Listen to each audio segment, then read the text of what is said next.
Sunday को India ने हारी इस साल की अपनी पहली ओडीआई सीरीज। जी हां, जिस सीरीज की शुरुआत जीत से हुई थी और लग रहा था कि आसानी से जीत जाएंगे, वो हम हार गए। और 10 ओवर में 84 मेरा फुफ्फा दे गया था, बनाए 52, दिए 84। 32 का हिसाब दे। 84 का 8 + 4 12, 32 का 3 + 2 5, 12 - 5 थला।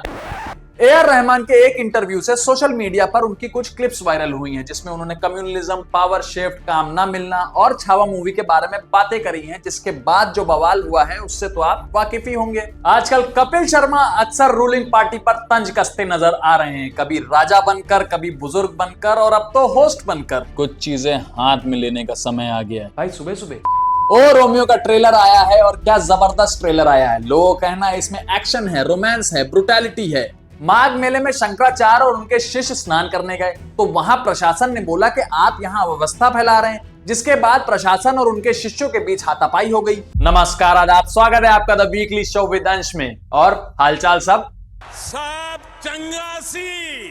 वैसे देख रहे हैं, एक भी हफ्ता बिना रोमांच और थ्रिल के गुजर नहीं रहा है। कब क्या हो जाए पता नहीं, अनसर्टेन टाइम। और हो भी क्यों ना, जब दुनिया के बड़े बड़े सुपर पावर्स की बागडोर ऐसे सनकियों के हाथ में है, तो ये सब तो होना लाजमी है। पर इन सब के बीच हम क्या करेंगे? क्या करेंगे? हम मजे लेंगे। तो बिना किसी रुकावट के चलिए आगाज करते हैं। तो भैया, ट्रंप को ग्रीनलैंड चाहिए। तेरा बाप यहाँ छोड़कर गया था कि तेरी माँ? हाँ, ये न्यूज पुरानी हो गई है, लेकिन अब ये और ज्यादा गंभीर हो गई है। अच्छा।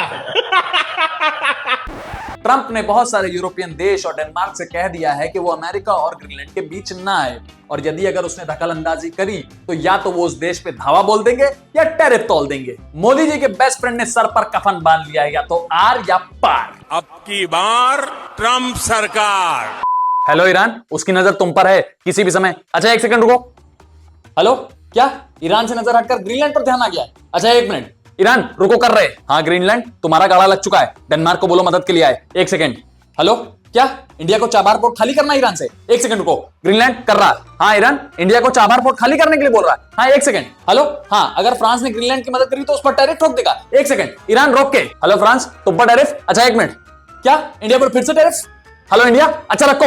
सुनो, सब अपनी अपनी जाने बचाओ, वो साला सनकी बैल बहरा गया है। कई एक्सपर्ट्स का कहना है कि दुनिया में बढ़ते टेंशन और तनाव के बीच इंडिया अपने आप को बहुत अच्छी पोजीशन में नहीं पा रहा है। यूएस हम पर टैरिफ ठोकने की बात कर रहा है, ईरान का चाबहार पोर्ट हमको छोड़ना पड़ रहा है, चाइना का कोई भी भरोसा नहीं है, और पाकिस्तान को चाइना और यूएस दोनों सपोर्ट कर रहे हैं। लेकिन मेरा सिर्फ एक ही सवाल है। अरे बेटे, तुझे थकान नहीं लग रही क्या? और आप देख रहे हैं, इतने दुश्मन होने के बाद भी हमको विश्व गुरु बनने से कोई नहीं रोक पा रहा। अरे मोदी जी तो ट्रंप का फोन ना उठाते। लवड़े न भोजन। बेटा, ये नया इंडिया है। आइए मंत्री जी के ऑफिस। हाँ भाई, जरा हमारे दोस्त मुल्कों की लिस्ट लाना। गिनती के नाम की लिस्ट कैसी? गिनती के नाम कैसे? अमेरिका? वो सन की किसी का दोस्त नहीं। चाइना? दुश्मन का दोस्त हमारा दोस्त कैसे? बांग्लादेश? वहाँ अपने लोगों के साथ क्या हो रहा है? अच्छा, ईरान? अमेरिका के दबाव में वहाँ से निकलना पड़ रहा है। तो भाई दोस्त बचा कौन? फिल्मों में पाकिस्तान और रियलिटी में तालिबान है। कोई नहीं, हमें किसी की जरूरत नहीं है, हमारे विश्व गुरु बनने के लिए तालिबान ही काफी है। माघ मेले में शंकराचार्य और उनके शिष्य स्नान करने गए, सुनते रहना। अबे जल्दी बोल, कल सुबह पनवेल निकलना है। तो वहां प्रशासन ने बोला कि आप यहां अव्यवस्था फैला रहे हैं, जिसके बाद प्रशासन और उनके शिष्यों के बीच हाथापाई हो गई। इस घटना के बाद शंकराचार्य जी ने वहां पर स्नान करने से मना कर दिया, और प्रशासन ने उन्हें और उनकी बग्गी को वहीं कहीं छोड़ दिया। अब प्रशासन का कहना है कि शंकराचार्य जी की तरफ से उन्हें इस बारे में इत्तला नहीं किया गया। वहीं शंकराचार्य जी का कहना है कि वो यहाँ हर साल आते हैं और ऐसे प्रोटोकॉल्स में विश्वास नहीं रखते, क्योंकि वो स्नान एक आम आदमी की तरीके करना चाहते हैं। और चीचा, शंकराचार्य के शिष्यों का सुने हो, जब तौर तरीका नहीं सीखिए तो मार ही खाइए। पर चीचा, वो तो ये हर साल करते हैं। हर साल होता होगा, इस बार भीड़ बढ़ गई, मामला खराब। पर चीचा, तरीके तो और भी होंगे ना जो शंकराचार्य उनके शिष्यों पर किया। वो सुना है ना, लठियों के भूत। ये तो गजबे है। धर्म ना करो तो मारे जाओ, धर्म करो तो मारे जाओ। धर्म का भी एक तरीका होता है। चीचा, देखे रहो अब की कुंभ में तुम्हारी भी 10-12 लाठियां ना बजा दी जाएं। बुढ़ापे में शौच में सुबह सुबह बहुत दिक्कत। अरे तुहार महातारी। युवराज मेहता, जी हाँ, अभी तक आपने ये नाम कहीं ना कहीं सुन लिया होगा, और अगर नहीं सुना है तो मैं बता देता हूँ। दरअसल युवराज मेहता एक टेकी थे, जिनकी गाड़ी फ्राइडे 16 जनवरी को ग्रेटर नोएडा सेक्टर 150 के अंडर डेवलप्ड बेसमेंट में गिर जाती है। उस बेसमेंट में पानी भरा था और युवराज को तैरना नहीं आता था। वो किसी तरीके गाड़ी की छत पर चढ़ गए और अपने पिता को फोन लगाते हैं और बोलते हैं, पापा मुझे बचा लीजिए। जिसके बाद युवराज के पिता आनन फानन में सबको इत्तला करते हैं। प्रशासन वहां पहुंचती तो है पर युवराज को बचा नहीं पाई। अब प्रशासन है, शक्तिमान थोड़ी है जो बचा लेगी। वैसे इससे एक बात क्लियर हो गई, आप और हम सब अपने भरोसे हैं। पापा वो आपने नोएडा वाले एक्सीडेंट का सुना? बेटा होनी को कौन टाल सकता है, उसका जाना लिखा था। पापा प्रशासन वही थी, 2 घंटा वो जान के लिए लड़ता रहा, किसी ने। बेटा हर चीज में प्रशासन और सरकार को नहीं लाते। अब क्या मंत्री जी डीएम बचाते उसको आके? बिल्कुल, जरूरत पड़े तो उनको भी वहां होना चाहिए था। वो कर्मचारी नहीं बड़े लोग हैं। पापा उन्हें हमारी सेवा के लिए चुना गया है। बेटा प्रैक्टिकल बातें करो, ये सब बातें पिक्चरों में अच्छी लगती हैं। पापा आपको कैसा लगता अगर युवराज की जगह मैं होता और कोई तीसरा आपसे प्रैक्टिकल रहने के लिए बोलता? रह पाते आप प्रैक्टिकल? ए.आर. रहमान के एक इंटरव्यू से सोशल मीडिया पर उनकी कुछ क्लिप्स वायरल हुई हैं जिसमें उन्होंने कम्युनलिज्म, पावर शिफ्ट, काम ना मिलना और छावा मूवी के बारे में बातें करी हैं, जिसके बाद जो बवाल हुआ है उससे तो आप वाकिफ ही होंगे। नहीं। जिसके बाद कई लोगों का कहना है कि रहमान अनथैंकफुल है, जिस देश ने उन्हें इतना कुछ दिया आज वो उसी के खिलाफ बोल रहे हैं। वहीं एक खेमा ये भी बोल रहा है कि रहमान ने कुछ नहीं, सिर्फ सच्चाई बयां करी है। खाओ मां कसम। खैर इस आउटरीच के बाद ए.आर. रहमान ने इंस्टाग्राम पर अपने इंटरव्यू से किसी को भी ठेस पहुंचाने पर दुख जताया और साथ साथ माफी भी मांगी। इस प्रकार की बचकाना बातें किसी के गले नहीं उतरती, लोग मजाक उड़ाते हैं। वैसे मानना पड़ेगा, राइट टू स्पीच की स्थिति अपने देश में इससे बेहतर पहले कभी न थी। रहमान की रील देखे? कौन वो दोगला? दोगला स्ट्रॉन्ग वर्ड। वैसे वो पूरे इंटरव्यू और क्लिप्स की बातें मैच नहीं कर रही हैं। अरे ना करियो, इंसान की नीयत तो सामने आई ना यार, you pushing it too far. Maybe he has a valid point. Valid point? बेटा अंग्रेजी झाड़ के झूठ को सच नहीं बना लोगे। डूड। दूध दही मक्खन की बातें बाद में। Bro all I am saying, अरे यू सडाब यू एंटी नेशनल। आजकल कपिल शर्मा अक्सर रूलिंग पार्टी पर तंज कसते नजर आ रहे हैं, कभी राजा बनकर, कभी बुजुर्ग बनकर और अब तो होस्ट बनकर। दरअसल कपिल के शो पे आए क्रिकेटिंग लेजेंड्स युवराज सिंह, वीरेंद्र सहवाग और मोहम्मद कैफ जब उनसे उनके टाइम के कैप्टन सौरव गांगुली की बात पूछी गई तब बात निकली कि बंगाल अच्छे अच्छों के हाथ नहीं आता और आज भी नहीं आ रहा। मैं आ जाऊं क्या अपनी पर? फिर क्या था, लगे लोग रील काटने में। अब कुछ लोग कह रहे हैं कि कपिल कुछ नया ट्राई कर रहे हैं और कुछ लोग कह रहे हैं जिस राह पे तुम चल रहे हो बेटा, एक दिन बुरी तरह फंसोगे। कपिल भाई ये आज के जोक्स रख दे। टीआरपी का क्या सीन? भाई बस शुरू होते ही रहती है, फिर तो बस सुनील भाई के रील्स चल रहे होते हैं और आप भी अब होस्ट बन के ही रह गए। बात तो सही है, फिलहाल सिर्फ सुनील ही स्टैंड आउट कर रहा है। अब समय आ गया है, क्या करेंगे? कुछ चीजें हाथ में लेने का समय आ गया है। भाई सुबह सुबह साले कॉमेडी की बात कर रहा। कैसे करेंगे? वही आजकल रिपोर्टर्स कॉमेडी कर रहे हैं तो कॉमेडियंस रिपोर्टिंग करेंगे। उस चक्कर में जेल भी जा रहे। बेटा 25 साल से कॉमेडी कर रहा हूँ, मैं उनकी ले भी लूंगा और उनको कानों कान खबर भी नहीं होगी। अरे कपिल भाई ये क्या अश्लील बातें आप। अबे मैं मौज और कान की बात कर रहा। मैं समझा के ओ रोमियो का ट्रेलर आया है और क्या जबरदस्त ट्रेलर आया है। लोगों का कहना है इसमें एक्शन है, रोमांस है, ब्रुटैलिटी है।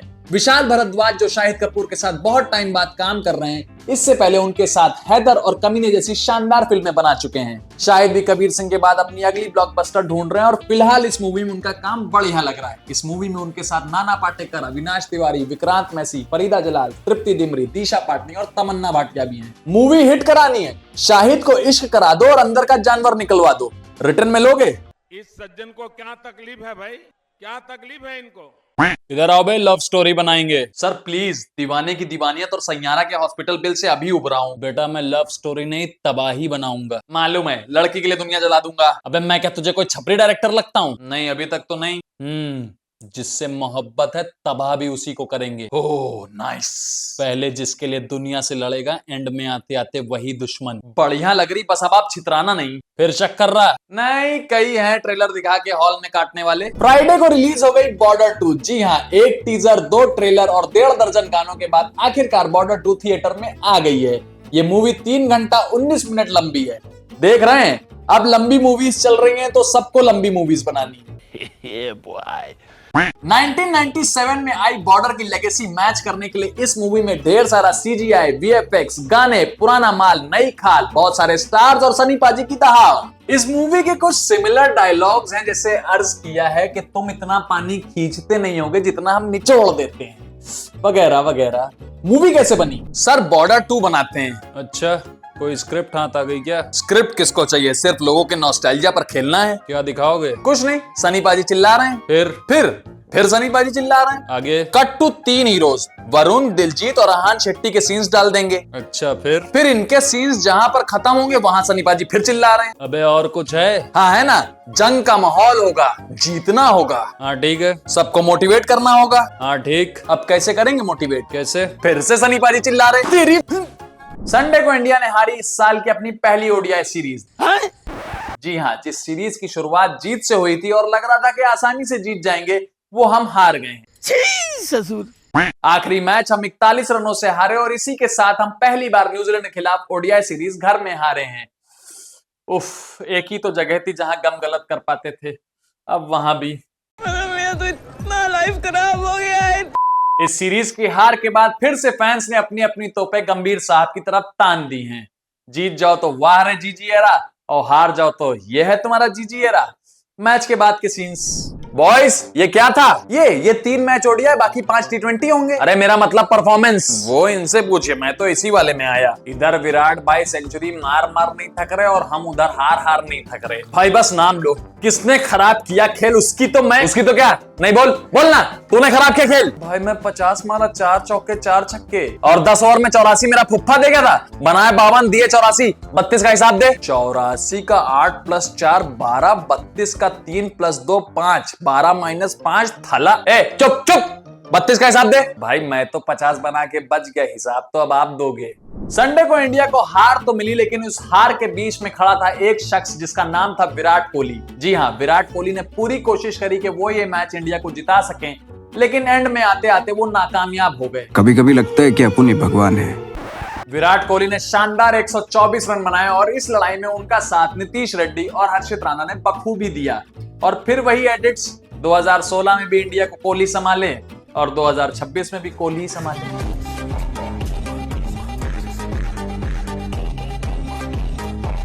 वैसे हम लोग भी अजीब हैं, अगर उन्होंने रन नहीं बनाए होते तो अभी ट्रोल कर रहे होते, और रन बना दिए हैं तो आप देख ही रहे हैं। Press conference. विराट, कैसा लग रहा है आपको? कैसा लगेगा, टीम हार गई है, लेकिन आपकी सेंचुरी तो हो गई, उस पर कुछ पर्सनल माइलस्टोन मेरे लिए मैटर नहीं करते। I was just doing my job. Virat, Rohit के फॉर्म पर कुछ कहना चाहेंगे? मुझे पता ही था आप उधर आने वाले हो। जरा सा प्लेयर का इधर उधर फॉर्म हुआ नहीं कि चले उसको उंगली करने, पर पूरी सीरीज में उनका खराब फॉर्म, और उससे पहले की सीरीज में और उससे पहले की सीरीज में। Right now Rohit is your best opener. चलिए, मुझे स्कॉट्स लगाने जाना है। हम ओडीआई सीरीज तो हार गए, लेकिन 3 दिन बाद बुधवार को अपना पहला टी20 मैच 48 रनों से जीत गए। पहले बैटिंग करते हुए इंडिया ने 238 रन बनाए, वहीं जवाब में न्यूजीलैंड 190 पर ही पहुंच पाई। मैच में अभिषेक शर्मा ने सर्वाधिक 84 रन बनाए, वहीं रिंकू सिंह ने भी 44 रन का योगदान दिया। इसके बाद बॉलर्स के कलेक्टिव एफर्ट से हम ये मैच जीत गए। अब टेस्ट वनडे जैसा भी चल रहा हो, टी20 में तो अपना बोलबाला चल रहा है और सही भी है। वर्ल्ड कप टी20 आसी पास है और अगर एक और वर्ल्ड कप आ जाए तो वी आर नॉट कंप्लेनिंग। देख कैसा खुश हो रहा है। स्टिल फिंगर क्रॉस्ड है। मैच के बाद के सीन्स। हेलो, ये है जीजी एरा। अरे टेस्ट वनडे क्या है, मेन टी20 होता है। डिफेंस, वो क्या होता है? हाँ, अभी आया हूँ, क्या आते ही शतक लोगे? अब कभी कभी खिलाओगे तो यही होगा। क्या बोला था मैं? देर से आऊंगा लेकिन दुरुस्त आऊंगा। ये विकेट वगैरह मुझसे नहीं रुकेगी, जोन में आएगी पहुंचा दूंगा। हैं? ये मैं पहले ही मैच में कैसे खिला लिया गया? अब हार्दिक भाई मार रहे थे तो मैं क्या मारता? विकेट लिया मैं, विकेट। बेटा 5 6 7 कहीं खिलाओ बे, बॉल बैट पे आई तो जाएगा सिर्फ 6। ये आलतू फालतू सीरीज भी मुझे खिला लेते हैं। अरे मुझे आईपीएल के लिए फिट रहना है यार। मेरी भी बात कर लो, मैं वाइस कैप्टन हूँ। क्या परमानेंट हूँ? नहीं, वो पक्का नहीं है। Oh, here comes the mystery spinner. मिस्त्री नहीं बे, मिस्ट्री स्पिनर हूँ मैं। तुम लोग को सिर्फ टेस्ट में याद आता हूं ना सालो। आज के लिए बस इतना ही। हम मिलते हैं आपसे अगले हफ्ते। कमेंट सेक्शन में हमें बताइए कि आपको आज का वीडियो कैसा लगा और इस हफ्ते की न्यूज पर आपकी क्या टिप्पणियां हैं। तब तक आप हमारे वीकली शॉर्ट्स एंजॉय करिए और देखते रहिए द वीकली शो विद अंश। जय हिंद। ठोक लीजिए, 5000 लौटे दिख जाना चाहिए।